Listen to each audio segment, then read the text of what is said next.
E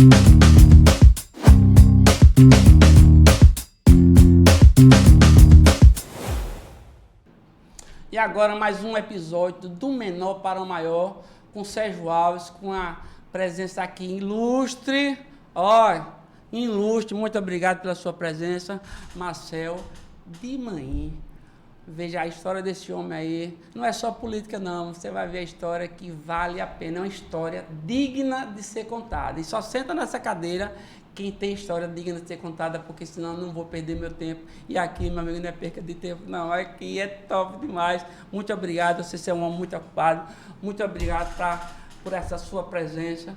Eu tenho certeza que você tem muito o que nos ensinar. Estamos aqui para lhe ouvir e aprender muito mais com você. Bom dia, boa tarde, boa noite, a depender do horário que você vai assistir, né, esse podcast. Quero aqui, Sérgio, agradecer o convite. Eu que agradeço. Pela primeira vez participando do seu podcast, já assisti aí alguns capítulos aí pelo YouTube, né, e hoje tenho a oportunidade de estar aqui sentado na cadeira, frente a frente com você, para dar oportunidade aos espectadores de conhecer um pouco mais sobre a nossa história, sobre os nossos projetos políticos que já desenvolvemos em Campo do Brito, que é de lá que eu venho, né, e sobre tudo que a gente... terra, né? Também, né? Também é natural de Campo do Brito. Eu sou natural de Campo Brito. É isso mesmo. Então, mostrando que o interior sergipano também tem as suas potencialidades, também tem os guerreiros, né, que conseguem sobressair, como você também sobressaiu, que veio do povoado Catinga Redonda, um dos povoados mais humildes do nosso município. Exato. E hoje se consagra, se destaca aí no ramo empresarial, né, em diversos segmentos, atuando em diversas cidades, empregando dezenas de famílias. Então, só tenho a agradecer o convite e dizer que é um orgulho estar aqui. Eu que agradeço. Isso prova que não é o tamanho, né? Muitas vezes a gente julga o tamanho da cidade, mas eu acabei de falar recentemente que quando você não é o seu tamanho, é quando você se junta com pessoas certas, né? Você quer crescer, sozinho a gente não cresce, se junta com pessoas igual ou melhor que você cresce. Se você for for no mar, por exemplo, você pega um grãozinho de areia, tão pequeno, aquele grãozinho de areia, mas quando ele se junta, tem poder o suficiente. Ele junto determina até aonde a água do mar pode ir. Isso é unidade. Então, não é tamanho, é unidade. Quando você se junta, com certeza, a gente chega longe. Isso mesmo, Sérgio. Agora mesmo estamos assistindo, né, os Jogos da Copa do Mundo, e tem diversos atletas da seleção brasileira que têm uma história de vida muito bonita, de superação. Claro. A exemplo do Hendrick, a exemplo do Douglas Santos, diversos outros atletas, do Vini Júnior também, né, que veio de origem bastante humilde e que hoje tiveram dificuldades, obstáculos durante a carreira como atleta, tiveram portas fechadas, né, mas que conseguiram sobressair, dar a volta por cima e hoje estão aí se destacando, jogando na Copa do Mundo, na única pentacampeã, né, em busca do Hexa, né? Então, que fica como exemplo também, que um pouco da minha história, da sua história, sirva de um pouco de inspiração a todos que estão nos assistindo. Exatamente. A função do podcast é essa. Para mim, é um orgulho estar aqui com você e pessoas que nem você, porque aqui, para mim, é uma válvula de escape, aqui é um hobby para mim. E o que eu vou ficar muito feliz é pessoas que assistir sua história, que assistir a minha e tantas histórias que vai acontecer aqui nesse podcast, e que essa história realmente sirva de inspiração e mostre que quando a gente busca e faz a nossa parte, coloca Deus na frente, a coisa acontece. Então, eu acho que tempos difíceis faz homens fortes. Então, quanto mais a história é difícil, mais você fica mais forte lá na frente. E quando você assiste uma história de um cara que tem uma vitória grande, um cara que empreendeu, que conseguiu, mas quando você vê a história dele, rapaz, aquele cara passou por tudo isso, aí dá um gás maior, depois se ele conseguir, eu também vou conseguir.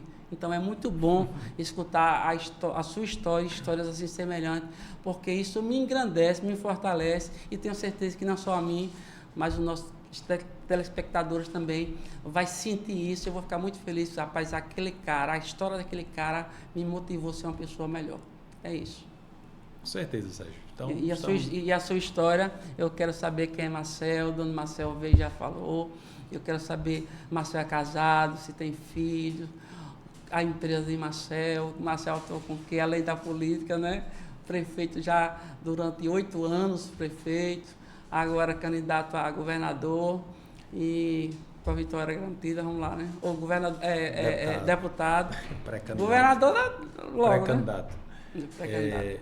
Bem, Sérgio, eu nasci em Aracaju, né, morei até meus 12 anos no bairro São José, na rua Campo do Brito. Na rua Campo do Brito. Exatamente. Então, Coincidentemente, é uma prova que eu sempre tive uma ligação muito forte. Afinal de contas, meus pais nasceram em Campo do Brito, residiram em Campo do Brito até uma determinada fase da vida deles. Depois vieram para a capital em busca de trabalho, de qualificação profissional também. Minha mãe também sempre gostou muito de estudar, tem 3 graduações, né, odontologia, psicopedagogia e letras em inglês.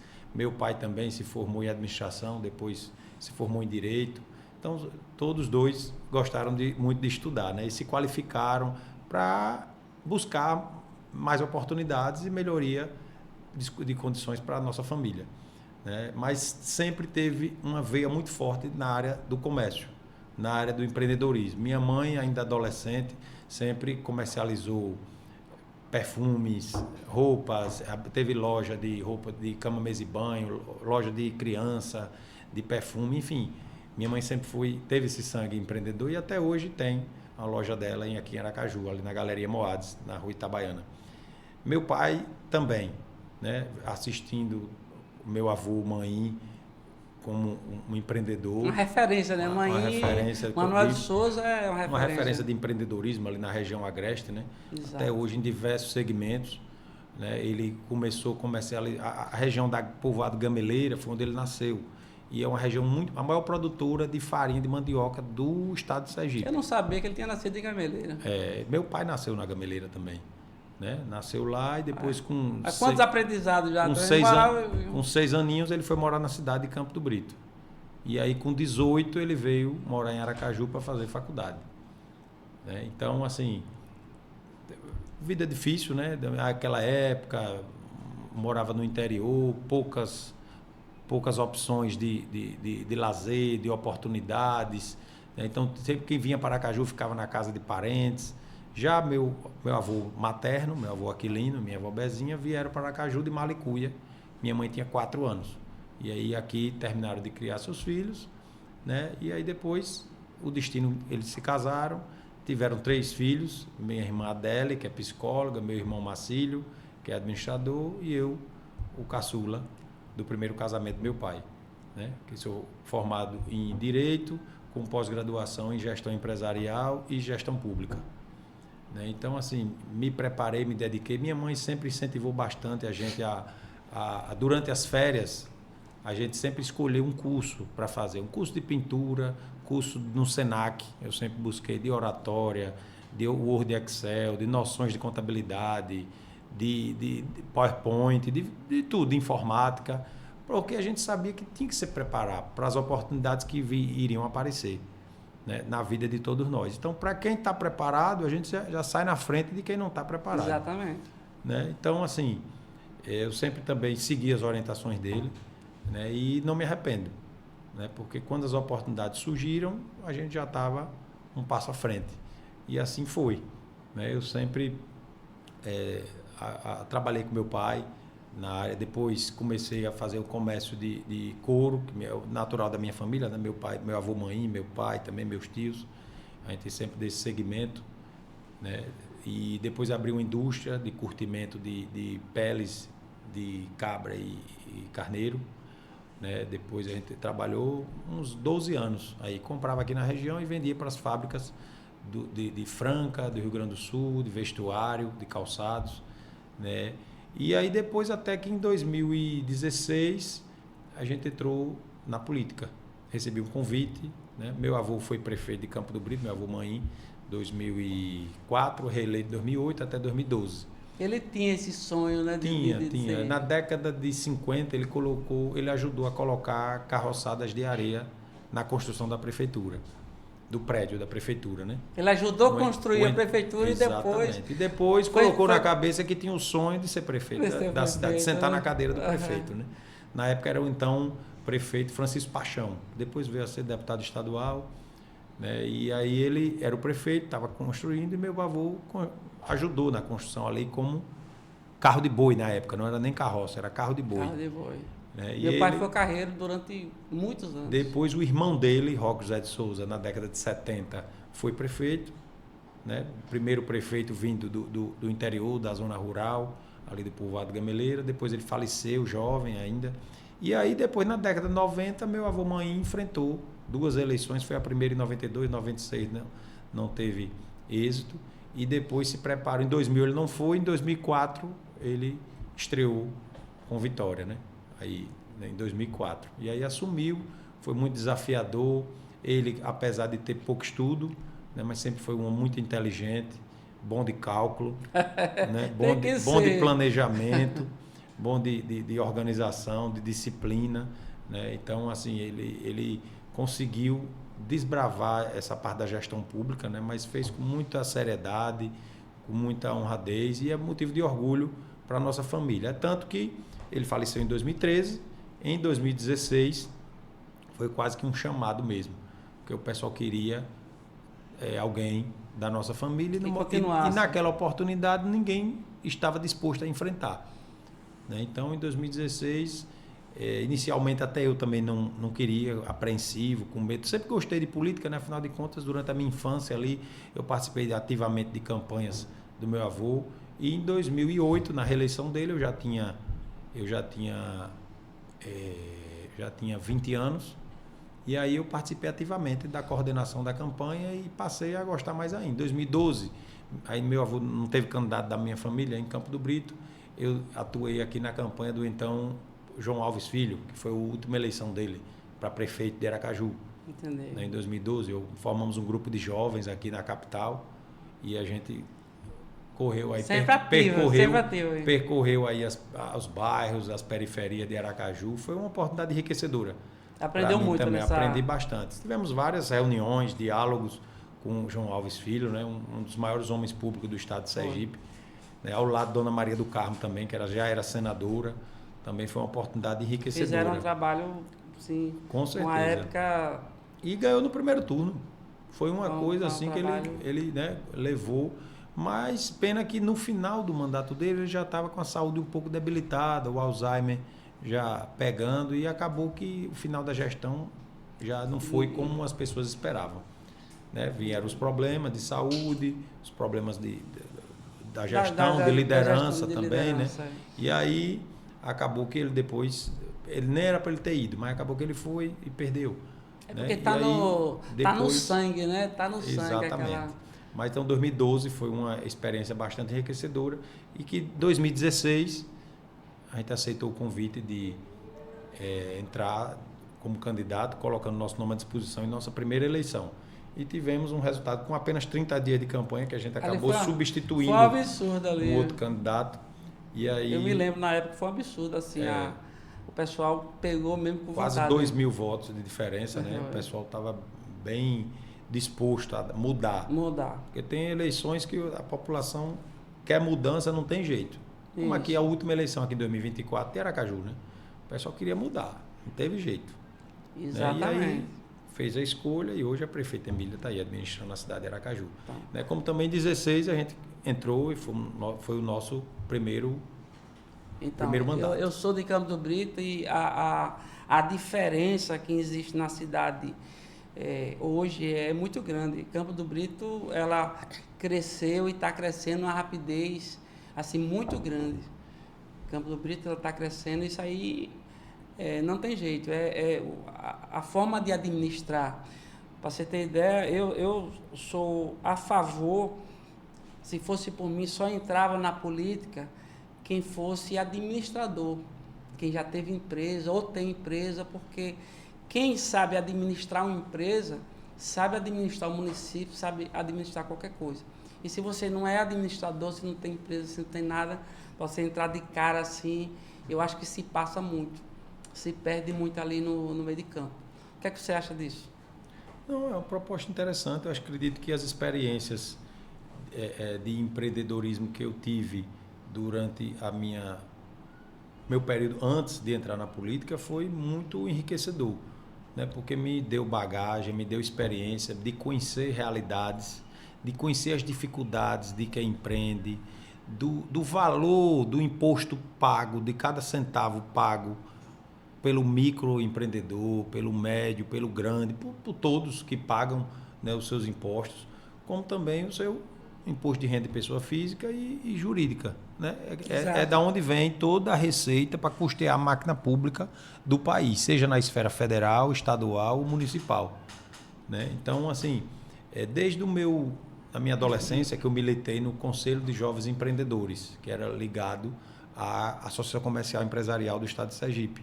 Já era uma forma de fazer política, né? Com certeza, com certeza. Ia sempre para o Sebrae, ali na Avenida Tancredo Neves, pedir o apoio do superintendente para poder apoiar os nossos eventos. A gente já fez vários eventos ali no antigo Espaço Emes, no Yacht Club, na Universidade Tiradentes, né, com palestras, workshops.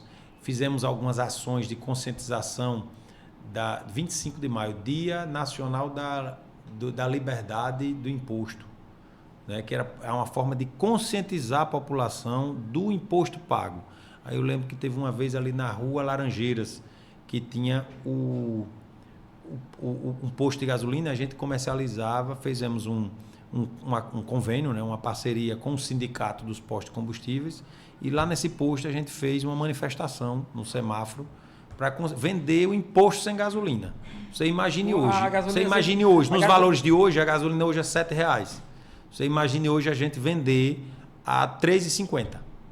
Porque você sabe que 50% você vender gasolina sem imposto. Exatamente. 50% do valor da gasolina, aproximadamente, é imposto. Então, você imagina você vender a R$3,50 o litro. Meu irmão, eram filas quilométricas, só que aí a gente limitava, né? Ninguém podia ir lá encher o tanque. Entendi. Era só 5 litros por cada carro. E 2 litros para moto. Mas mesmo assim a galera enchia lá e ficava lá 100 carros, 150 carros. Era uma forma da gente chamar a atenção e conscientizar a população, os consumidores, do valor do imposto pago naquele produto. Né? E até hoje você vê que só houve aumento da carga tributária. Demais. Né? E não tem segredo, Sérgio. Ou você reduz as despesas, ou você tem que aumentar a receita para custear a máquina pública, porque a todo tempo você tem o aumento das despesas, aumento da máquina pública. Então, se você enxuga, você consegue ter o recurso para investir em outras áreas, como prioritárias, como saúde, como educação, como infraestrutura, que o nosso país carece. Demais. Né? De infraestrutura, muito. Né? As estradas melhoraram, mas tem muitas estradas ainda vicinais, principalmente você que mora no interior do estado de Sergipe, sabe, né? Do quanto é necessário melhorar as rodovias, pavimentação asfáltica nas estradas vicinais para poder facilitar o escoamento da produção agrícola, de milho, de proteína animal, de tudo, né? Que é produzido pelo interior, pela agricultura. Exatamente, é porque assim, tudo que você faz de benefício valoriza a região. Valoriza a região. E valorizando a região, tudo ali fica mais próspero. Com certeza. Né? Quando você investe o dinheiro bem investido, é por isso que eu sou a favor de quem tem empresa, ou de quem já teve, por exemplo, porque se ele é um bom empresário, ele vai ser um bom administrador na máquina pública.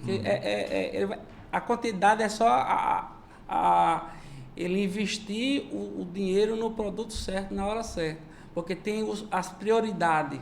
E saber mapear as tendências de mercado, que é muito importante. Você imagine hoje, o cara pode ser o melhor empresário do mundo, mas se hoje ele for vender aqueles filmes da Kodak, de máquina, né? Com o passar do tempo, veio a máquina digital, exatamente. Hoje veio o celular, hoje você não vai vender a ninguém. Não tem como. Né? Antigamente, os alfaiates compravam os tecidos para fazer as roupas. Hoje todo mundo quer roupa pronta. Então eu lembro um episódio que eu tive com o Oviedo Teixeira, um dos maiores empresários do estado de Sergipe. Ele tinha loja de tecidos. E ele disse, meu filho, ele tinha muita amizade com meu avô mãe tinha ele como uma referência, né, empresarial em Sergipe. Ele disse, meu filho, o grande dom do empresário é saber a hora de avançar e de recuar. Eu vendia tecidos. Quando eu vi que a tendência era que o povo só queria comprar roupa pronta, eu digo, epa, agora está na hora de eu recuar, vou sair desse ramo. Aí saiu desse ramo, não se arrependeu, porque... Ele tem a hora de avançar e a hora de voltar atrás. Exatamente. Né? Porque muitas vezes dar um passo para trás não é diminuir. Não é diminuir. É você dar um passo para trás e pular aquela poça de água, de lama e dar um passo para frente. Exatamente. Então, eu vendo móveis e 90% das gavetas quebra por excesso de produto que você nem sabe que tem. Quando a gaveta quebra, que você puxa a gaveta, está lá um monte de coisa, isso aqui não serve mais, isso aqui não serve mais, isso aqui não serve mais, nem sabia que tinha isso, mas ela foi o responsável por quebrar a gaveta. Bem assim é o empresário. Hoje o empresário ele aprende de uma forma e que se ele não jogar aquela forma que não serve mais fora para dar espaço a outra, ele quebra. E tem muito empresário quebrado e não sabe que está quebrado, porque ele acha, não, eu fiz assim, toda a vida deu certo, eu vou continuar. E antes as coisas mudavam a cada 10 anos. Hoje muda a cada 10 dias. Muda a cada 10 dias. Então, se ele não tiver apto à mudança, então hoje você aprende, hoje é tudo muito fácil de aprender. Antigamente não era fácil de aprender, hoje é fácil. Mas só que tem muita gente que não quer desaprender, não quer jogar aquilo fora que já sabe, que não existe mais. Eles não, eu aprendi na máquina de escrever, e eu vou aprender, eu não quero largar aquilo não. Se o cara não larga aquilo, vai para o computador, o cara já tem morrido. Então tem muita gente que aprendeu e morreu com aquilo na cabeça e não quer mudar. Principalmente no período da pandemia, né, Sérgio? Que Exatamente. Obrigou todos os profissionais a evoluírem tecnologicamente de forma muito abrupta, muito rápida, né? O que seria para evoluir em 10 anos foi em 6 meses. Né? O advogado teve que aprender a fazer peticionamento eletrônico, processo debaixo do braço não existe mais. Exatamente. Audiências virtuais através do Zoom. Isso. Né? O engenheiro, o arquiteto, tudo hoje é digital. Tudo é digital. Então, e o período da pandemia veio para poder acelerar isso, e que é irreversível. Hoje ninguém quer voltar. E para você ter ideia, que nem está aqui, né, matuto analfabeto, mas o ano passado eu fui para a China e você vê, né? Se aqui está avançado do jeito que está, e na China, meu amigo, tem coisas que eu nem falo, porque se eu falar o cara tira onda que é mentira. Então lá na China você paga, por exemplo, aqui o cara paga com celular, o cara já acha um absurdo, lá você paga com a palma da mão. Então não é o dedo, não é o olho, não, é com a palma da mão. Você vai lá com a palma da mão e paga qualquer mercadoria. Isso é uma coisa muito simples. Só muito por curiosidade, é pelas digitais, não, aqui, bota um chip não, aqui. Aqui não. Ela é uma máquina. Que vai fazer uma a leitura. Máquina como QR Code, ele lê a mão. Ele lê a mão aqui. Você não precisa nem encostar, ele lê a mão e ali você paga o que você quiser. É mais seguro, né? Porque é mais seguro. É só você que tem esses traços. Então, exatamente. É que nem o olho. O olho, a íris do olho. Também paga com o olho, mas esse aí ele não usa muito porque o olho, se você está numa fila, por exemplo, e você olha para... Você acaba pagando pelo outro, entendeu? Mas na mão, não. Então, é o mais seguro. É uma tecnologia... Inclusive, já está chegando no Brasil essa tecnologia. Está chegando no Brasil. E os carros chineses estão invadindo o mercado automobilístico aí do Brasil, né? Por exemplo, com preços bem mais competitivos, com a tecnologia superior, elétricos, menos poluentes, mais econômicos. Então, assim, se a indústria mundial não acordar, vai ficar para trás. E os chineses vão avançando. Então, robôs que faz tudo. Robôs que faz tudo, né? Então, é uma coisa, é coisa que você só vê em filme, né? Aqueles filmes, um robô e tal. Não, hoje, lá na China é comum. Na China é comum. Lá tem lugares para carro, por exemplo, que você não carrega a bateria, você troca a bateria. Rápido. Então é muito evoluído lá, muito. E quando eu vim chegar aqui, lá eles não querem mais, né? Mas a rapidez também hoje está muito grande. E se a gente não se atenar a isso, a não tentar mudar isso o mais rápido possível, a gente vai ficar para trás. É tanto que hoje, quem não vende digitalmente está morto. Porque tem que vender, eu não tenho no Marketplace, por exemplo, mas você tem que vender pelo celular, pelo Instagram, você tem que estar vendendo virtualmente de alguma forma, porque se você não fizer isso, você está para trás. Isso eu estou falando no povoado. Você imagina uma cidade grande. Então a gente tem que estar sempre antenado. Por isso que eu acho que a pessoa da máquina pública, ele teria que ser, como é que se diz? Ser um empresário antes para ele sentir a dor, para depois ele ir lá e fazer. E uma das maiores não é à toa que vocês deu tanto certo. Uma das maiores conquistas aí do nosso mandato como prefeito em Campo do Brito foi, no último ano, dados do CAGED comprovaram que em 2024, no último ano da nossa gestão, Campo do Brito ficou em primeiro lugar no quesito geração de emprego em Sergipe, né? Porque através do nosso trabalho, novas empresas se instalaram em Campo do Brito, né? Ali as margens da rodovia também se transformou num grande polo comercial. Vai ligar com Itabaiana rapidinho ali. O pessoal já está investindo ali, muito? Né? Já está investindo. Meu avô mãe dizia, olha, Campo do Brito vai emendar com Itabaiana, eu não estarei vivo para ver, mas você vai estar, Marcelo, e você vai lembrar do que eu estou falando hoje. Eu sempre falava dito certo, rapaz, dito certo. Eu sempre falava à minha esposa aqui, vai ligar. Ela, você vai ligar, Vanessa, vai ligar. Hoje, quando ela passa... Itabaiana está caminhando para cá, e porque na BR 235 as exigências são muito grandes, de recuo, de acesso, e na rodovia estadual as exigências são menores. Exato. Então o pessoal está preferindo... E o terreno é mais barato. Se estabelecer ali, o terreno é mais barato. O terreno é mais barato. Então... E Campo do Brito também está vindo para cá. Então, exatamente. E assim, eu acho interessante que eu lembro do saudoso Maim, duas histórias que eu lembro do saudoso Maim, seu avô. Uma foi um funcionário dele, que ele comprando leite. Aí um funcionário disse assim, um amigo dele, disse assim, ô seu Maim, mas como é o senhor compra leite, tendo fazenda, tirando tanto leite por dia? Não é melhor o senhor mandar seu empregado buscar o seu leite? Ele disse, você sabe quanto é que custa meu empregado ir lá ou vir trazer o leite? Custa muito. Então eu compro o leite fresquinho na minha casa por 10% do que se eu fosse buscar o meu próprio leite. É fazer conta, isso é empreendedorismo, né? E outra que ele sempre falava é que você não dá o peixe a ninguém. Você dá a vara e ensina a pescar. Então, são dois aprendizados que eu trago de lembrança do saudoso Manuel de Souza, seu avô, Maim. Muito amigo do seu irmão, né, José? Isso. Todo mundo aí, o pessoal, ele sempre teve uma ligação muito forte.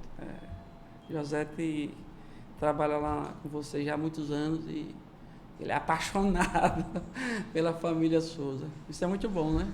Com certeza, Sérgio. E você nessa nova jornada aí, nova não, né? Você só está mudando de local, né? Porque a tendência é essa, né? Crescer, a gente começa com vereador, você não começou com vereador, você já foi direto para a prefeitura e agora no estado, né? Lá na frente. Sérgio, então, o que é que você pretende? Assim, foi bastante desafiador. Nosso primeiro mandato, a gente assumiu, o município estava em situação difícil, muitas dívidas, né? A gente primeiro teve que cortar na carne, reduzir a máquina, tinha 16 secretários, a gente começou com 8, né? Apenas aqueles extremamente essenciais, a máquina reduzida, para poder honrar os compromissos, salários dos servidores em atraso do mês de dezembro, empréstimos consignados, o servidor ia lá no banco, tomava empréstimo, descontava dele e não repassava para o banco. E aí depois o servidor recebia a cartinha dizendo que estava devendo no Serasa e no SPC. Você imagina... É difícil, né? Os sindicatos eram diariamente batendo na porta do gabinete, querendo reunião para poder... Quem está de fora fala, não sabe o que está falando. Para poder negociar, diz, bora, quando é que você vai pagar? Quando é que você vai pagar? Eu disse, olha, tenha paciência, vamos pagar. E todo mês eu pagava uma secretaria, tal secretaria vai ser agora esse mês. E no primeiro ano foi praticamente para arrumar a casa, né? E no segundo ano a gente conseguiu fazer parcerias com os parlamentares, deputados federais e senadores que destinaram recursos para a cidade, porque hoje, município pequeno, no interior, que não tem a renda como um royalties, assim, você só faz administrar as despesas. Para você fazer obra, você precisa acessar o orçamento da União. Porque eu não sei se você sabe, mas de toda a arrecadação pública no Brasil, somente 17% vem para os municípios. Não, eu não sabia. De 20, política eu não entendo 28% para os estados. Né? Então, 28 mais 17 vai dar 45. 45. Né? E 55% vai para a União. Ou seja, e onde é que as pessoas vivem? São nas cidades. Exato. Né? É a maior despesa. E é quem tem a menor receita. A receita está no orçamento geral da União. Né? Então, assim, como é que a gente faz o município pequeno para acessar o orçamento da União? Através dos deputados federais e senadores, que é através das emendas parlamentares. Foram criadas com valores pequenos, com valores inicialmente valores menores, mas hoje está valores estratosféricos que simbolizam muito. Para você ter uma ideia, cada deputado federal hoje, por ano, tem em torno de 70, 80 milhões de emendas a serem indicadas por eles e que eles destinam para os municípios, para as entidades, como UFES, né, como IFES, como hospitais, né, como para o Estado ou para os municípios. Né, e cada senador em torno de 90 milhões. Então, você vê, um senador, 90 milhões por ano, 8 anos de mandato, já vai para valor absurdo, valor, né? Muito grande, isso. Valor absurdo, 720 milhões pelo mandato. É muito dinheiro. É muito dinheiro. É muito dinheiro. Então, todos os prefeitos hoje precisam acessar esse orçamento para poder viabilizar as obras que impactam positivamente a vida da população nas suas cidades. Né? E aí, de 2018 para cá, a gente indo a Brasília, lutando, conseguiu. Hoje, até a oposição reconheceu a gente como o rei do calçamento, porque foram várias ruas, foram mais de 220 mil metros quadrados de ruas pavimentadas entre a zona urbana e zona rural. Né? Criamos o primeiro consultório público veterinário do estado de Sergipe, né? Onde existem consultas veterinárias semanalmente, mutirões de castração, mais de 1.000 animais castrados. Isso é bom lembrar que quando você pavimenta uma rua, um local, o preço daquelas casas multiplica. Claro, tanto das casas como dos lotes. Então, né, multiplica e a facilita, fomenta a cidade a se desenvolver. Exatamente. Até porque hoje quem tem um terreno, se não for pavimentado, não pode construir pela Caixa. A Caixa não aprova na hora de vender a casa.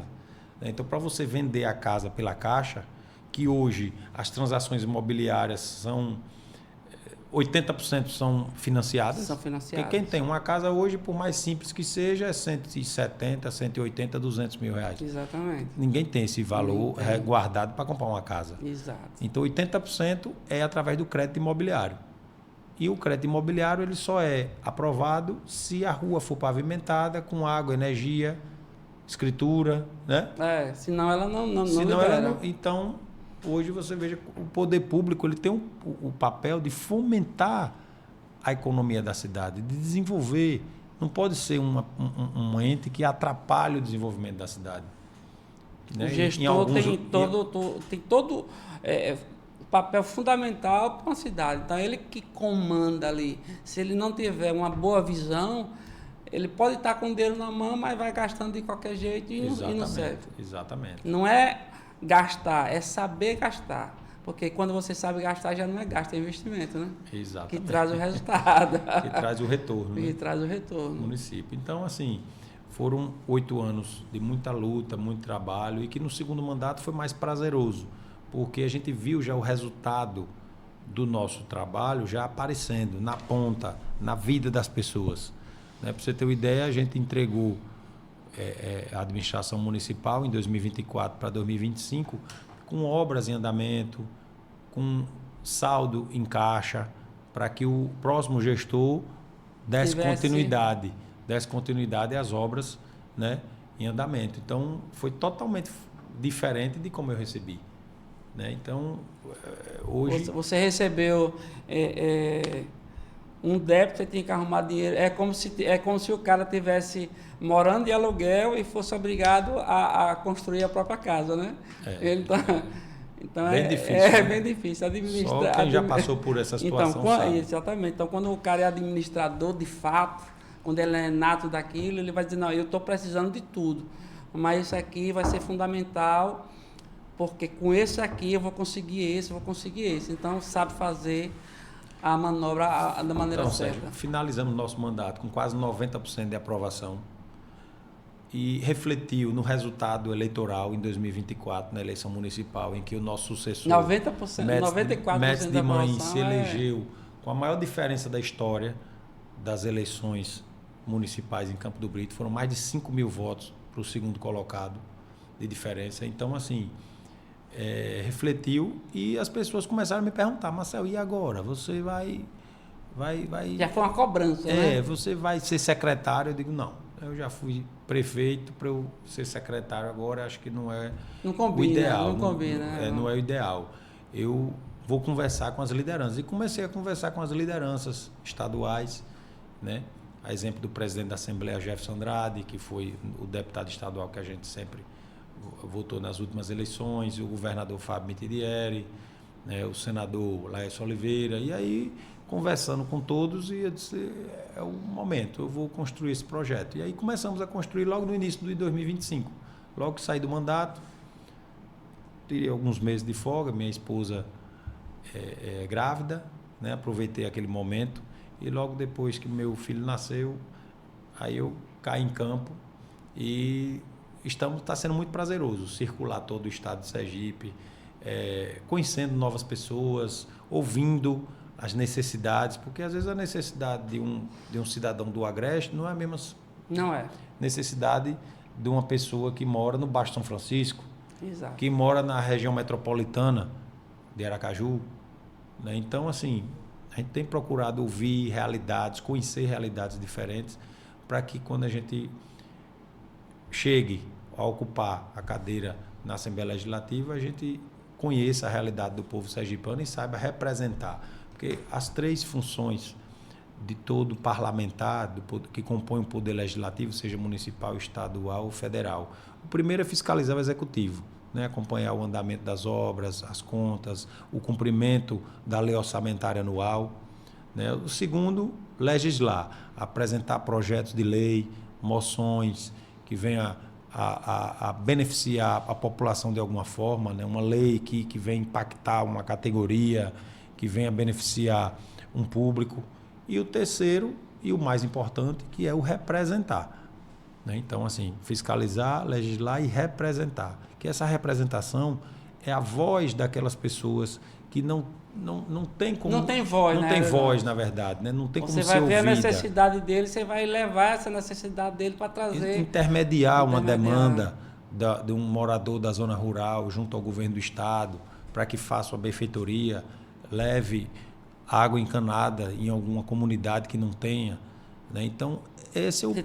Você vai estar com o poder na mão ali de estar lá sendo a voz dele. Exatamente. Eu acredito que essa é a principal função de todo parlamentar, né? Ser a voz daqueles que não tem voz no momento. Que não tem voz no momento, né? Que não tem, às vezes, uma necessidade. Hoje a gente, na região agreste, como todo o interior sergipano, a gente tem muita dificuldade, porque precisa urgentemente se pensar em construção de um IML para o interior sergipano. Eu estava hoje dialogando justamente sobre isso, porque às vezes, principalmente nos finais de semana, quando tem algum óbito, às vezes passam horas para poder o carro chegar até lá, porque tem que sair da capital, aí tem que cumprir uma rota, né? Então, assim, precisa urgente se pensar na construção disso. Você falou outra coisa também, de um hemose, construção de um hemose no interior, para que facilite a vida daqueles que querem doar sangue. Eu recebi o informativo de que os estoques, essa semana agora, os estoques no hemose estão muito baixos. Então, você que está nos assistindo e queira fazer a sua doação, procure o hemose, porque todo mês de junho é um período de festas, é um período do aumento do consumo de bebida alcoólica. Então, quando a pessoa consome bebida alcoólica, fica 2, 3 dias sem poder fazer a doação. Eu tenho um amigo aqui, ele participa lá comigo, todas as quinta-feiras a gente se reúne para tomar um café, bater um papo. Ele faz esse trabalho, ele é advogado, mas ele faz esse trabalho a cada 3 meses, ele junta umas pessoas, um grupo, e para doar sangue. É um trabalho muito bonito, ele faz vários trabalhos, é muito bonito o trabalho dele, e é interessante, porque salva a vida, né? Então, além de ser bonito por essa doação, mais do que isso, é salvar vidas. Isso aí é bem interessante. Com certeza. E os estoques baixos, às vezes a pessoa deixa de fazer uma cirurgia urgente porque não tem o sangue para poder repor. Né? Quando depender do porte da quando cirurgia. você falou no instante da necessidade de cada um, eu tenho loja em eu tenho loja em Macambira, Itabaiana, aqui em Aracaju e Neópolis. E cada local é um público diferente. Então, é uma necessidade diferente. Então, é muito bem colocado. Quando você vai em cada cidade, você vai ver que o Francisco dessa cidade pode até ser Francisco na outra cidade, mas a necessidade é totalmente diferente.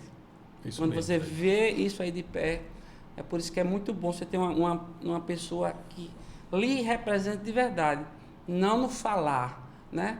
Você já tem a sua história, tem a história do Souza, né? Do Manuel de Souza, uma que é muito forte aqui no estado todo, e você fez a sua história.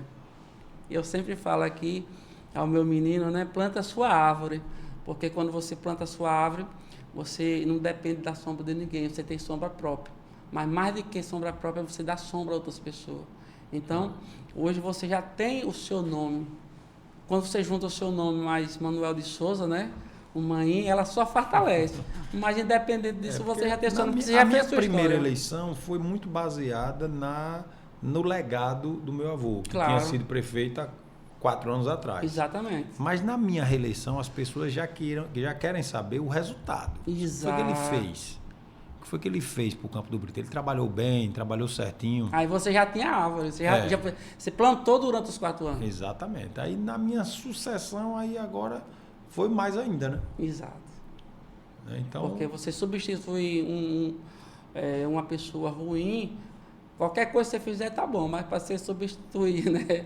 Continuar uma coisa que já vem bem feitinho, então o cara tem que ser bom, porque senão vai deixar muito a desejar. Eu acredito que o nosso trabalho, os 8 anos como prefeito, nos credibiliza a pleitear uma cadeira na Assembleia Legislativa. Estou pronto para essa missão, né? Se for a vontade de Deus e do povo sergipano, né?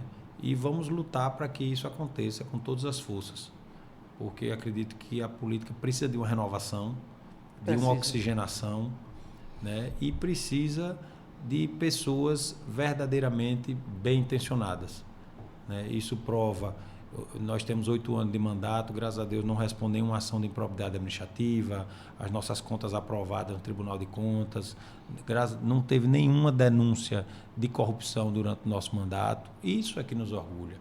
Eu colocar minha cabeça no travesseiro hoje, com poucos minutos, eu durmo tranquilo, um sono profundo, só acordo no outro dia de manhã, né, com um despertadorzinho tocando para acordar e cumprir as minhas obrigações.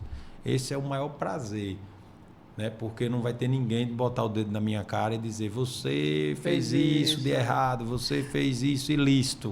É interessante que eu acho, a população, as pessoas em geral, todo político é ladrão, todo político não sei o quê, mas a culpa é das pessoas que votam.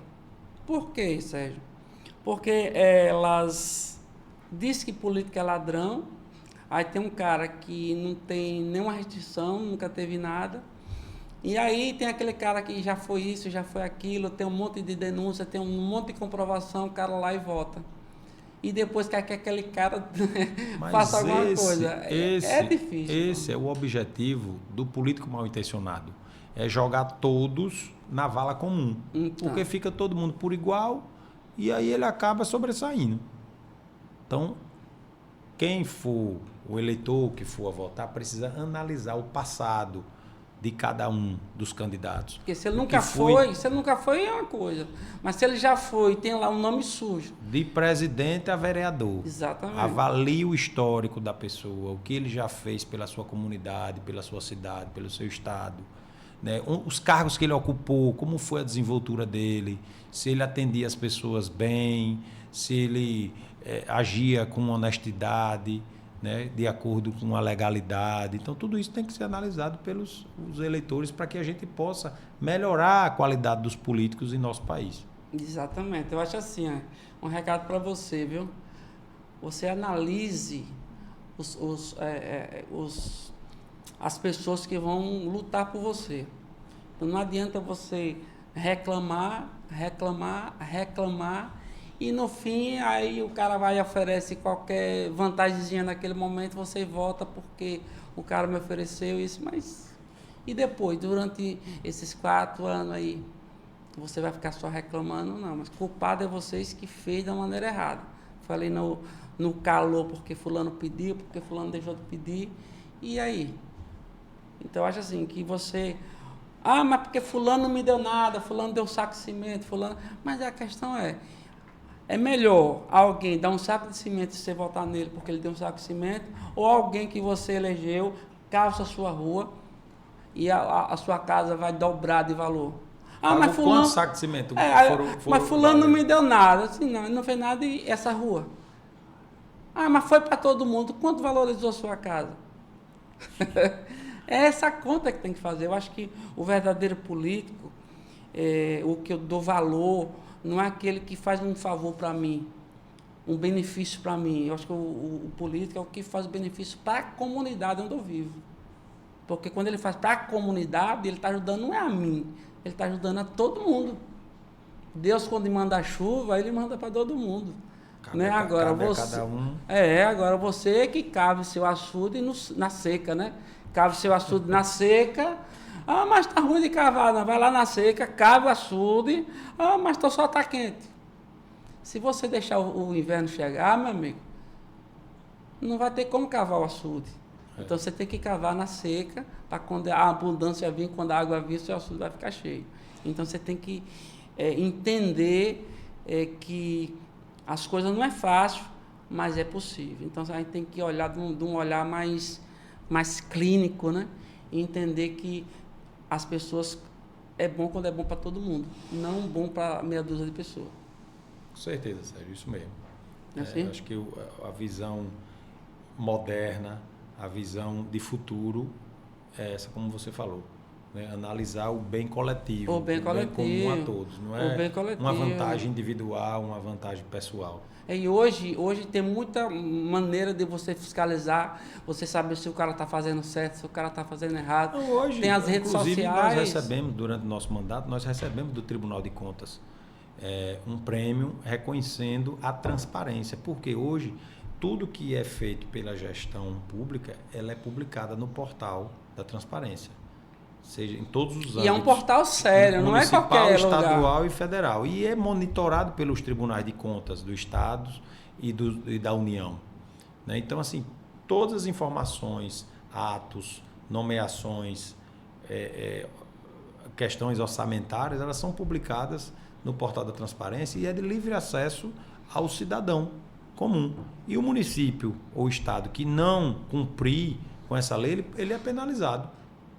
Entendeu? Então, assim, tá lá o portal da transparência no site para todo mundo que queira ver, acompanhar, fiscalizar, né, os atos públicos. Então, cabe a nós, cidadãos, fiscalizar. Sempre que tiver um tempinho, entrar, acompanhar, vou olhar aqui por curiosidade. E se ele não sabe, mas peça uma pessoa de confiança para saber se aquilo é verídico, né? Exatamente. Porque antigamente os políticos faziam lá saia lá com qualquer mentira lá, né? E aí fulano fez isso, fulano fez aquilo, daqui que ele fosse provar que era mentira, já tinha passado a eleição. E hoje não, hoje é tudo muito fácil, tudo muito rápido, o acesso está aqui para quem quiser. É só buscar os acessos e ver que realmente vale a pena esse voto de confiança ou não. Né? Então, você está apto e muito apto para fazer e, que nem eu falei anteriormente, você já tem esse legado. Então, é muito fácil quando a pessoa é honrada, honre primeiro em casa e honra lá fora. Né? Então, você vem a mudança tem que vir de dentro para fora. Então, quando o cara tem uma luz, quando Deus dá essa luz, ninguém apaga. Ninguém apaga, porque a gente faz como que eu vou falar? A gente faz do nosso nome a nossa trajetória, né? Então você não tem a nada, mas tem um nome, porque quem tem nome tem tudo. Jesus Cristo só tem um nome, não tem nada no nome dele e ele tem tudo, porque ele viveu para nós e ele mostrou que tudo nessa terra pode, desde que a gente faça o que é certo. Meu pai sempre diz, meu filho, faça o que é certo, porque não tem como dar errado. E quando você faz o que é certo, você dorme tranquilo, porque por mais que a pessoa lhe acuse, mas não vai chegar, não vai finalizar, porque não tem provas para nada. E quando você faz errado, a gente está sempre com medo, né? Fazer o bem, sempre fazer o bem ao próximo, né? Que o universo conspira a favor para lhe retribuir tudo isso que você faz pelo próximo. Exatamente. Né? E faz que nem eu tenho uma historiazinha que eu falo aqui do rio. Por que o rio é grande? Você sabe por que o rio é grande? Porque tem os afluentes que despejam água. O rio é grande porque ele não rejeita a água. O rio não rejeita a água. Só que o rio é maior ainda porque ele não fica com a água. Ele recebe e manda embora. E leva para o oceano, leva para... Por que o rio é tão grande? Porque não importa o tamanho do rio, ele não esquece a nascente. Uma coisa muito bonita sua é que você não esquece a família, você não esquece de lá. E é por isso que lhe dá essa força, essa energia. Por que o rio é grande? Porque o rio, com tanta água, ele não bebe da própria água. Então, mas ele alimenta todos que estão em volta. Então, quando você faz isso, quando você pensa no próximo, quando você faz pelo próximo, você alimenta quem está em sua volta, a coisa volta para você, você acaba ficando maior, porque todo mundo quer estar em sua volta porque está sendo alimentado.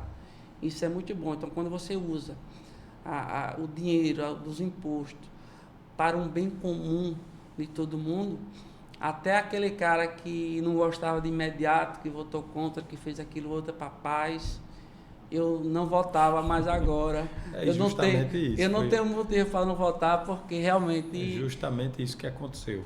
Né, durante o nosso... Até as pessoas que diziam, eu não voto nele, mas ele está sendo um bom prefeito. Aquilo para mim soava como uma música. Porque até quem não vota diz que o trabalho está bom. Então esse é o X da questão. Né? Então, eu não conhecia você pessoalmente. Eu não conhecia. Só de ver falar, né? Só pelas fotos. Mas a sua fama era grande. Né? A sua fama de questão da administração. Eu sempre falava, é por isso que eu sou a favor de cara que tem empresa, o cara que sabe a dor de cada um, porque tudo vem do organizar.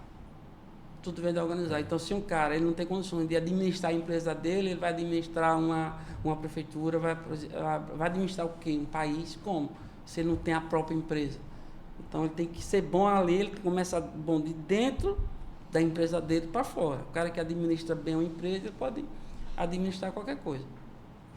É porque tem alguns políticos em Sergipe, Sérgio, que é assim, né? Quando está no mandato, tem um padrão de vida que nunca teve.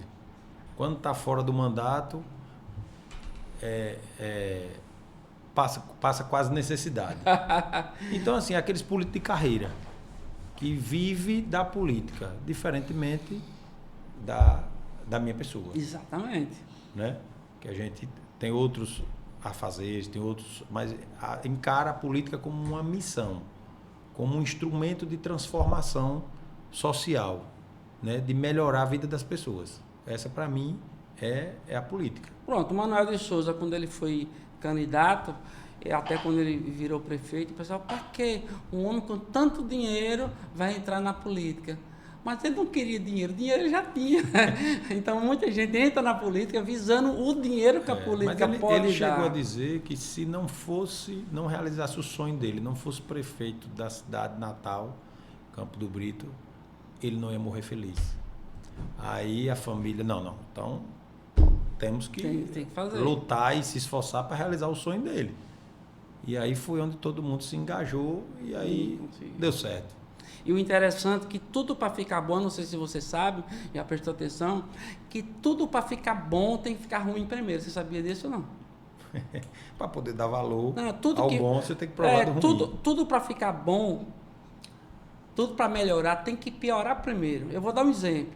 Você pega uma prefeitura aí toda quebrada. Você pega uma casa, vamos falar de uma casa. Você pega uma casa que ela precisa de uma boa reforma. O que é que você faz? Primeiro acaba de quebrar. Se ela está precisando de uma reforma, ela já está ruim. Aí você quebra ela toda, fica pior, para depois melhorar. Então, a prefeitura não é a mesma coisa. Uma empresa, muitas vezes você pega uma empresa falida, que ela já está ruim, e você tem que piorar ela para depois dar uma cara nova e fazer com que ela funcione. Então, se está ficando ruim na sua vida, se prepare que vai melhorar, porque para ficar bom tem que piorar primeiro. É isso mesmo, Sérgio. Você falou de outra coisa bem interessante, que assim, o homem, ele tem os altos e baixos, todo mundo tem seus altos e baixos em sua vida. Agora, o que a gente não pode perder é a credibilidade. Exato. É a confiança das pessoas, porque se você perder a credibilidade e a confiança, já era. Aí, para você se reerguer, é quase que impossível. Não, o bem mais valor que o homem tem... Isso é na política. É tudo. Isso é na atividade empresarial. Tudo, por exemplo, se você tem crédito, você tem como o giro. Você claro, compra para 30 dias, você vai vender. Com 30 dias, você vai lá e paga seu fornecedor. Mas se todos os fornecedores chegarem... Para aquele rapaz ali, eu só vendo à vista. Aí você fica assim, de mãos atadas. Então, eu sempre brinco assim, olha, o homem só tem duas coisas na vida que ele não pode perder. É o caráter, ele tem que ter caráter e inteligência. Caráter e inteligência. O que verdadeiramente é do homem é o caráter e a inteligência. Porque até a vida alguém pode tirar. E se alguém pode tirar, não é nosso. Mas quando você tem caráter e você tem inteligência, tudo que você imaginar fazer, você consegue fazer, porque você tem caráter. Quando você tem caráter, você faz para crescer, não para derrubar os outros. Você cresce na velocidade que for necessária, que der para crescer. Porque tem muita gente que é tão pequeno que para aparecer tem que derrubar o outro, né? Tem pessoas que é assim. Mas quando você tem caráter, você não derruba ninguém. Quando você tem caráter, você não apaga a luz de ninguém. Porque quando você acende essa luz aqui, não apaga aquela. Pelo contrário, se você acender mais uma, vai ficar mais claro aqui. Então, na questão, você não precisa apagar a luz de ninguém para você brilhar. Não Com precisa. Certeza, isso mesmo. Não é assim? Não precisa. Então, se você quer crescer, se Deus lhe deu isso, vai ser isso. Então, é quando você faz com orgulho. Eu tenho orgulho da minha profissão, eu tenho orgulho de servir o povo, porque quando a gente serve as pessoas, alguém vai nos servir lá depois. A missão de Jesus Cristo aqui foi servir. Ele veio para servir as pessoas. O dono do mundo veio para servir.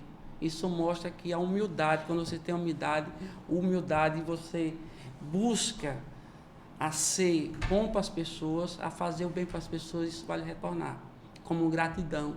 É por isso que você pegou o negócio que era ruim, ficou pior a primeiro momento, as pessoas acharam que estava pior a primeiro momento, porque teria que piorar para depois melhorar, depois veio o reconhecimento. Isso é muito bom, porque o dedo muitas vezes ele se afasta para lhe apontar, mas depois ele se junta para aplaudir. Então o mesmo dedo que aponta é o mesmo dedo que aplaude. Então é só questão de tempo, desde que a gente quando você aponta para um, tem três... Aqui, um para lá e tem três apontando para você. Mas esse não é o pior, sabia não? Você aponta um para você, é três para mim e um para Deus. E quando você for fazer as coisas erradas, você não olha para o lado não. Você olha para cima, porque independente da cobertura, Deus está lá olhando. E depois vai vir a cobrança, viu? E aí? Você quer falar mais alguma coisa? Não, Sérgio, muito obrigado agradecer a você pelo convite. Muito obrigado pela presença. Parabenizar o Nando Moraes aqui por esse estúdio Top, belíssimo, né? top, bem qualificado, Top. né? Com estrutura de primeira. A gente tem que ir para os melhores, né? Claro. Tem que ir para os melhores Claro. e não é à toa que eu estou aqui na frente dos melhores, porque não adianta, viu? Agradecer a você pelo convite. Quem estiver nos assistindo também puder nos seguir no Instagram, né? Vou deixar o @MarcelDimaim, né? Conheça um pouco mais sobre nossas ações, nosso legado como prefeito de Campo do Brito e o que a gente pretende fazer aí a partir de agora, as políticas públicas a gente deseja implementar em todo o estado de Sergipe através de um futuro mandato de deputado estadual aqui pelo estado de Sergipe. Com fé em Deus, né? Então vocês nos sigam aqui nas nossas redes sociais. Eu tenho certeza que essa história aqui vai engrandecer muito vocês, porque não é só o político. Aqui eu não estou entrevistando um político, eu estou entrevistando um empresário que virou político. É diferente. Aqui é a história do empresário que virou político. Se você é político, só político, eu não entrevisto, porque não vale a pena. Que está na política, né? Que está na política. Que está na política. Então, mas antes da política veio tanta dificuldade, né? Tantos aprendizados. Por isso que a gente tem que dar valor. Tem que dar valor e trazer para aqui essas pessoas que tenham. Eu só trago para aqui, viu? Pessoas que tenham histórias dignas para ser contadas.